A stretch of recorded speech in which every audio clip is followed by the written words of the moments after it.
আসসালামু আলাইকুম। খতমে নবুয়তের বিষয়ে যে মহাসম্মেলনটি হতে চলেছে 15 তারিখ রোজ শনিবার, সেই জায়গাটা কিরকম হবে সেই ভিডিওটা এই ভাইয়ের থেকে আমরা সংগ্রহ করেছি। এই ভাইটি সেই জায়গার ভিডিও করেছে এবং তার চ্যানেলের নাম দেখতে পারতেছেন MBA টিমস লেখা আছে। ইনশাল্লাহ আমরা তার চ্যানেলের ছবিটাও দিয়ে দিব, যদি কেউ দেখতে চান তাহলে সেই জায়গা থেকে দেখে তো ভিডিওটি দেখতে থাকুন এবং সবাই সেখানে উপস্থিত থাকবেন, অবশ্যই থাকবেন। মুসলমান হিসেবে এটা আপনার দায়িত্ব।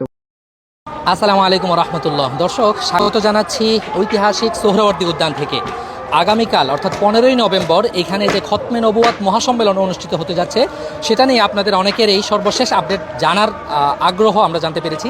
এই মুহূর্তে আমি সেই স্টেজে রয়েছি যেখান থেকে আগামীকালকের এই প্রোগ্রামটি পরিচালিত হবে এবং এখানেই দেশি বিদেশি ওলামায়ে কেরাম যারা আসলে এই আন্দোলনের সাথে সরাসরি সম্পৃক্ত, যারা আসলে দীর্ঘদিন যাবৎ কাদিয়ানীদেরকে কাফের ঘোষণার পক্ষে আন্দোলন করে আসছে, সব ঘরানার ওলামায়ে কেরামের তত্ত্বাবধানে দেশি বিদেশি ওলামায়ে কেরামরা কিন্তু এখানে আসবেন এবং এখান থেকেই কিন্তু বিশাল এই সমাবেশ অনুষ্ঠিত হবে এবং সরকারকে বাধ্য করা হবে যেন তাদেরকে কাফের ঘোষণা করা হয়। দর্শক, এখানকার সর্বশেষ আপডেট যদি আমি বলি, যে মূল যে মঞ্চ সেটা কিন্তু ইতিমধ্যেই প্রস্তুত হয়েছে। আমরা দেখছি যে কিছুক্ষণ পর পর ওলামায়ে কেরাম রয়েছে, তারা নেতৃবর্গ রয়েছে, তারা কিন্তু আসছেন এবং এখানকার কার্যক্রম দেখছেন। এই পাশটাই যদি আপনাদেরকে দেখাই, যে এখানে কিন্তু মঞ্চ ইতিমধ্যেই প্রস্তুত হয়েছে, সেখানে নিচে যে গালিচা বিছানোর কাজ সেটা চলছে।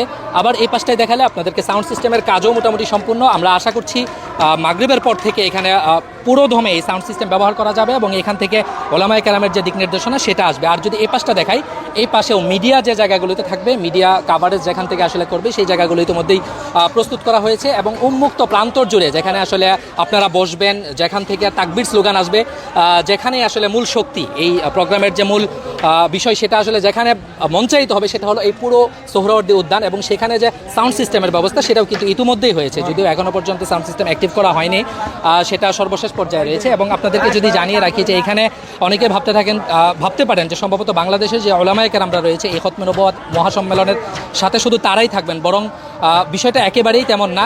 ভারত থেকে, পাকিস্তান থেকে এবং আন্তর্জাতিক অঙ্গন থেকে যারা এই আন্দোলনের সাথে দীর্ঘদিন যাবৎ কাজ করে আসছে, যারা পুরো বিশ্বে কাদিয়ানীদেরকে কাফের ঘোষণার দাবিতে আসলে সংগ্রাম করে আসছে, তারা কিন্তু এই জায়গাতে উপস্থিত থাকবেন। বিশেষ করে আমি যদি বলি, প্রধান অতিথি হিসাবে উপস্থিত থাকবেন হযরত মাওলানা ফজলুর রহমান, যিনি পাকিস্তান ন্যাশনাল অ্যাসেম্বলির একজন সদস্য এবং একই সাথে জমিয়তে ওলামা ইসলাম পাকিস্তানের সভাপতি, তিনি থাকবেন।